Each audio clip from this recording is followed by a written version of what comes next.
জুলাই যোদ্ধাদের অসম্মান করে বাংলার মাটিতে কেউ বাঁচতে পারবেন না। এটা ডক্টর মোহাম্মদ ইউনূস হোক, এটা পুলিশ হোক, র্যাব হোক, আর বাংলাদেশের আওয়ামী লীগ, বিএনপি, জামাত, জাতীয় পার্টি, কোনো রাজনৈতিক দল হোক, কেউ রক্ষা পাবেন না। শুক্রবার সকাল থেকে দুপুর জুলাই সনদ স্বাক্ষর অনুষ্ঠানকে কেন্দ্র করে দ্বিমুখী সংঘর্ষে লিপ্ত জুলাই যোদ্ধা ও আইন শৃঙ্খলা বাহিনী। অন্তর্বর্তীকালীন সরকারের একটা আবার ওই যে দায় সারা ভাব দেখা গিয়েছে। আমরা সেফ এক্সিট মানে যে দেশ ছেড়ে পালাতে হবে এরকম না, এখানে যে সেফ এক্সিটটা দেখা গিয়েছে যে কোনো মতে জুলাই সনদ নামকাওয়াস্তে স্বাক্ষর করে নির্বাচনের দিকে যেতে পারলে হইল।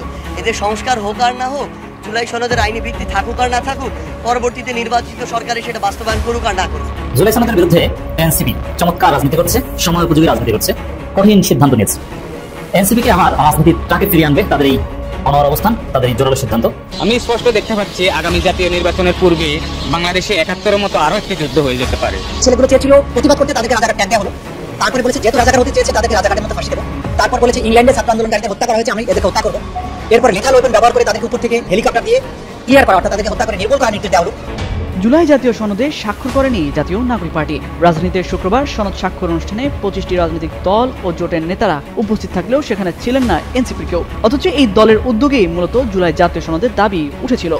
সেনাপ্রধান মিস্টার ওয়াকারুজ্জামান যাই করুক, তিনি যে লাইনেই থাকুক না কেন, পুরো সেনাবাহিনী এখন সঠিক লাইনে। আসসালামু আলাইকুম দর্শক, নতুন একটি নিউজে আপনাকে স্বাগতম। প্রিয় দর্শক, জুলাই সনদ নিয়ে একের পর এক ষড়যন্ত্র, দাবি আদায় করতে ফের রাজপথে নামার ঘোষণা এনসিপির, কঠিন চাপে সেনাবাহিনীর সঠিক সিদ্ধান্ত নেওয়া এবং চলমান অস্থিরতা নিয়ে ডক্টর ইউনূসের মহাপরিকল্পনা নিয়ে করা আমাদের আজকের ভিডিওটি খুবই গুরুত্বপূর্ণ। তাই ভিডিওটির শুরু থেকে শেষ পর্যন্ত ধৈর্য সহকারে দেখে একটি লাইক দিয়ে সবাইকে শেয়ার করে দিন। আমাদের চ্যানেলে নতুন হলে চ্যানেলটি সাবস্ক্রাইব করে পাশে থাকা বেল আইকনে ক্লিক করে রাখুন। আজকে সারা দিন যাবত যে দৃশ্যপট আমরা দেখেছি, সেই দৃশ্যপট দেখার পর একটা জিনিস তো ক্লিয়ার, যে জুলাই সনদের ৫ নম্বর যে খসড়া সংশোধনী আসছে, কিন্তু এটাতে সবাই সন্তুষ্ট না। এখন আপনি কি মনে করেন যে জুলাই যোদ্ধারা এমনি আসলে রাজপথে নেমে গেছে? অবশ্যই না। পিনাকি ভট্টাচার্য তার আহ্বান ছিল, এনসিপি এই সংশোধনীর পরেও কিন্তু সেখানে গিয়ে সাইন করে নাই। ইভেন আমাদের প্রধান উপদেষ্টার যিনি সবচেয়ে বড় সিপাহ সালার আসিফ নজরুল স্যার, তিনি কিন্তু আক্ষেপ প্রকাশ করেছেন, কিন্তু এনসিপি তাদের অবস্থানে আছে।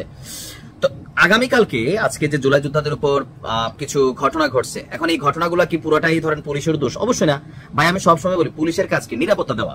এখন এত বড় একটা অনুষ্ঠান, এখানে রাজনৈতিক দলগুলোর প্রধানরা যাবে, তো জুলাই যোদ্ধা যারা আছে তারা যেভাবে হুমড়ি খেয়া পড়ছে, বা ধরেন তাদের অধিকার ঠিক আছে, বাট তারপরে দ্য সিস্টেম তারা মানে ক্যাচ করছে, এটা তো রং ছিল।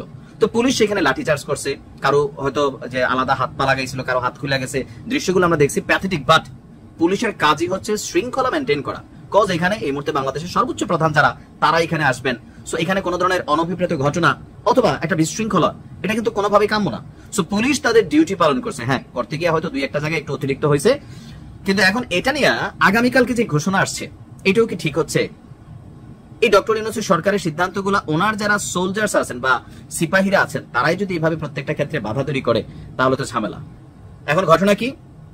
আজকের এই ঘটনার পর আপনার জুলাই যোদ্ধাদের সাথে পুলিশের যে ধাওয়া পাল্টা দেওয়ার ঘটনা ঘটছে, তো এটা নিয়ে তারা আগামীকালকে মানে আপনার ১৯শে অক্টোবর প্রতিটি জেলায় মহাসড়কগুলা ৩ ঘন্টা অবরোধের ঘোষণা দিয়েছেন।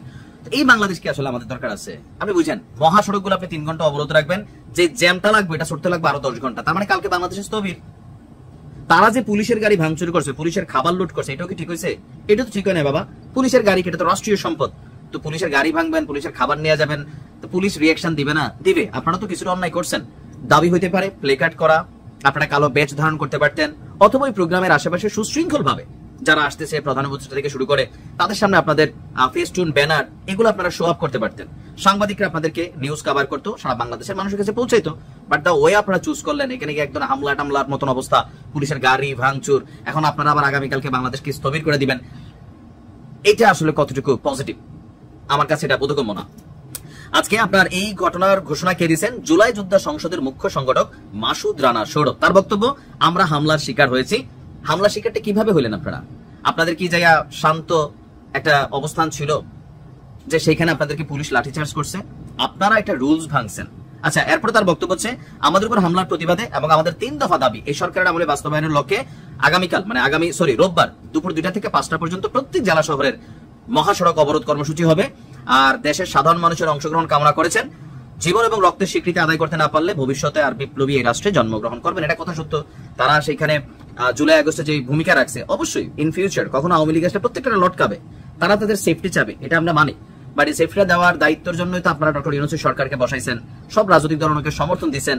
এখন এই যে জাতীয় ঐকমত্য কমিশন হলো, আলী রিয়াজ সাহেব বিদেশ থেকে এসে মোটামুটি টাকা বেতন নিচ্ছেন, তো কেন এটা তুললো না? এটাতে বাধা দিল কে? এটা থেকে বিএনপি বাধা দিচ্ছে না জামাত বাধা দিচ্ছে? কেউ তো দেয় নাই। তাহলে কেন এই জিনিসগুলো হয় নাই? এটাতে জুলাই যোদ্ধাদের মানে সন্দেহ তৈরি হয়েছে যে না, এটা তো তলে তলে অন্য কোনো কাহিনী আছে। আমার মনে হয় এই প্রত্যেক শহরে রাস্তা অবরোধ করা, সারাটা দিন বাংলাদেশ চলাচল করে দেওয়ার কোনো মানে হয় না। আপনাদের এই বিষয়টা ভিন্নভাবে নেন, যেন জনগণ বিরক্ত না হয়। আপনি রাস্তা অবরোধ করে দিবেন, সারা বাংলাদেশ ডিসকানেক্টেড হবে, একটা জেলা, একটা শাখা, উপজেলা, তখন কি হবে? মানুষের মধ্যে বিরক্তি আসবে। ওদিন যাদের ঢাকা শহরে কাজ আছে তারা আপনার গাইলে ভাই, ওদিন যার মালটা পৌঁছে যাবে সে বিক্রি করতে পারবো না, সে আপনার গাইলে আপনার পাশে থাকার বিপরীতে। সো আন্দোলনের কর্মসূচিগুলো এমন হওয়া উচিত মানুষেরও কানেক্টিভিটি থাকবে, বাট মানুষ ক্ষতিগ্রস্ত হবে না। এখন আমার যদি ভাই প্যাডে লাথি পড়ে, কিসের আন্দোলন, কিসের আন্দোলন, কই যাইবো গা? সো আপনাদের দাবিটা ঠিক আছে, বাট দ্য ওয়ে আপনারা আবার একটা প্রটেস্ট করা ট্রাই করতেছেন, আমার কাছে মনে হয় এখানে রং। আর এটা ডক্টর ইউনূসের সরকারের জন্য, সরকার যদি এটা মাইনাও নেয় তাহলে তো আরেক বিপদ। যদি সরকার এটা মাইনা নেয় যে না মহাসড়ক অবরোধ থাকবে, এখানে আইন শৃঙ্খলা বাহিনী কোনো ব্যবস্থা নিবে না, 3 দিন পরে কবে যে 3 দিনের লেগে বাংলাদেশ বন্ধ, যারা অনলাইনে নাচাচ্ছেন, অফলাইনে নাচাচ্ছেন, তারাও নাচাবেন, তাহলে আপনি সরকার পরিচালনা করতে গেলে আপনাদের শুধু জুলাই যোদ্ধার দেখতে হবে না, সাধারণ মানুষের দেখতে হবে। তো এটা তো সরকারের জন্য বিপদ। একটা উভয় সংকটে আটকে গেছে ডক্টর ইউনূসের সরকার, বাট আমি জানি না এটাকে কিভাবে সমাধান করবেন, বাট এটা নেগোসিয়েশন দরকার। সেনাপ্রধান মিস্টার ওয়াকারুজ্জামান যাই করুক, তিনি যে লাইনেই থাকুক না কেন, পুরো সেনাবাহিনী এখন সঠিক লাইনে, বিশেষ করে আমাদের সৈনিকরা অলওয়েজ সঠিক লাইনে। সৈনিকরা গুলি চালাতে রাজি হয়নি বলেই তো জুলাই বিপ্লবে সেনাবাহিনী শেষ পর্যন্ত জনগণের পক্ষে ছিল। জুনিয়র অফিসার এবং সৈনিকরাই আমাদের মূল গর্ব। সিনিয়র অফিসাররাও বেশিরভাগ এখন লাইনে, অনেকের সাথে আমাদের কথাবার্তা হয়, ওয়াকার উল্টোপাল্টা কিছু করাতে পারবেন না। অতএব দর্শক, হ্যাঁ ওয়াকারুজ্জামানও অনেকটা লাইনে, ঠিক আছে, কিন্তু কিছু উল্টোপাল্টা কাজ তো করেছেন। যেমন, যদিও এটা টিকবে না, ওই যে অভিযুক্ত গুম খুনের জড়িত কর্মকর্তাদের জন্য সাব জেল, 5 স্টার জেল, ওটা আমি নাম দিয়েছি 5 স্টার, কারণ ক্যান্টনমেন্টের ভিতরে যে বিল্ডিং কে জেল ঘোষণা করা হয়েছে, ওই বিল্ডিং কি, ওই বিল্ডিং এ কি আভিজাত্য এটা আমি জানি। দর্শক, অবস্থা দৃষ্টিতে মনে হচ্ছে যে সেনাবাহিনী সঠিক লাইনে, এবং ইউনূস সরকারের সাথে পুরো সেনাবাহিনী আছে, সেনাবাহিনীর অফিসার, অন্যান্য যারা আছে সবাই আশ্বস্ত করছে সরকারকে যে না কোনো সমস্যা নেই, ঠিক আছে, ওয়াকার চাইলে উল্টাপাল্টা কিছু করতে পারবে না, এবং ওয়াকার উল্টাপাল্টা কিছু করার সাহস করবে না। যেমন ওইসব সাব জেল টেল বাতিল করে তাদেরকে রানীগঞ্জ বা কাশিমপুরে পাঠানো হবে, ওয়াকার কিচ্ছু করতে পারবে না, চেয়ে চেয়ে দেখবেন, কিছু করার নেই ওয়াকারের, এটাই মনে হচ্ছে। এই যে দৃশ্যটা বললাম যে পুরো সেনাবাহিনী সঠিক লাইনে, এই বিচারে তারা সহযোগিতা করতে বাধ্য হবে, এবং কোর্ট যদি বলে যে তারা কেরানীগঞ্জ বা কাশিমপুরে থাকবে, কেরানীগঞ্জ বা কাশিমপুরে, কিছু করার থাকবে না। এই দৃশ্য এর প্রমাণ অ্যাডভোকেট তাজুল ইসলামের একটা বক্তব্য।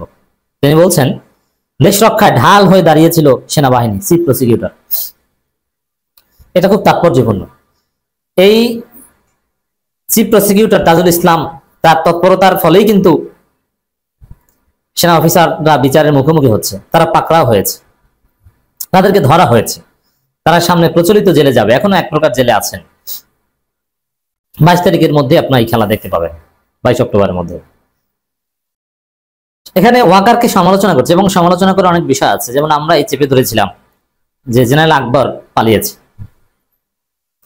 এখন জেনারেল আকবর কিভাবে পালিয়েছে, তিনি কেন পালাবেন? একজন সার্ভিং জেনারেল পালানো এটা রাষ্ট্রের জন্য, বাংলাদেশ সেনাবাহিনী আসলে কি সেনাবাহিনী আছে না কোনো ধ্বংসা বাহিনী হয়েছে?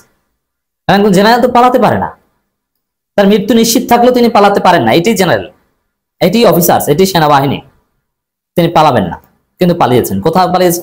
তাও আবার ভারতে, মানে আমাদের শত্রু রাষ্ট্রের কাছে আমাদের শীর্ষ সামরিক কর্মকর্তারা, এবং অবৈধ অনুপ্রবেশ করেছে, থাকার কথা জেলে, কিন্তু তাদেরকে রাখে 5 স্টার মানের হোটেলে, সঞ্জীবা গার্ডেনে, এবং এর আগে পালাতকদের পাশাপাশি রাখা হয়, আওয়ামী লীগ নেতারাও আশেপাশে আছে।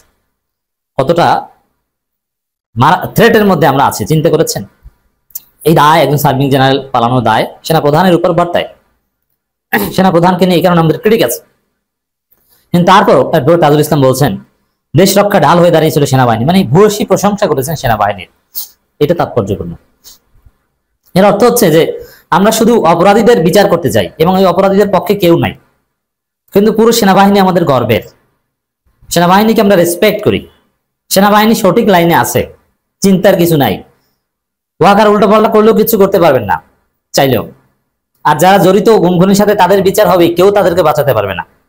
এর দায় পুরো বাহিনীর উপর যায় না, পুরো বাহিনী ঠিক আছে, এটা বোঝাতে চেয়েছেন অ্যাডভোকেট তাজুল ইসলাম।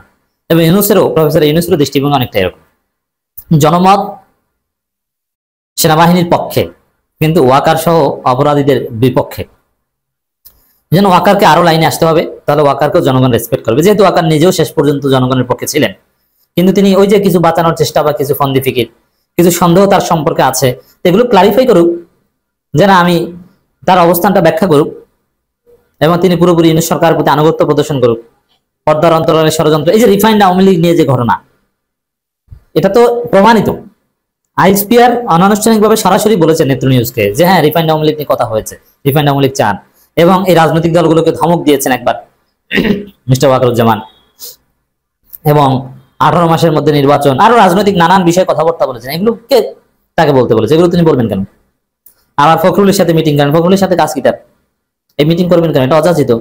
ভারতের বিক্রম মিশ্রি আসছেন, তার সাথে গোপন মিটিং করেছেন। এর মানে ওয়াকারে ঝামেলা আছে, এটা অস্বীকার করার কোনো সুযোগ নেই। অনেক সন্দেহজনক কাজ করেছে। এই জন্য ওয়াকার যাই করুক, সেনাবাহিনী লাইনে আছে।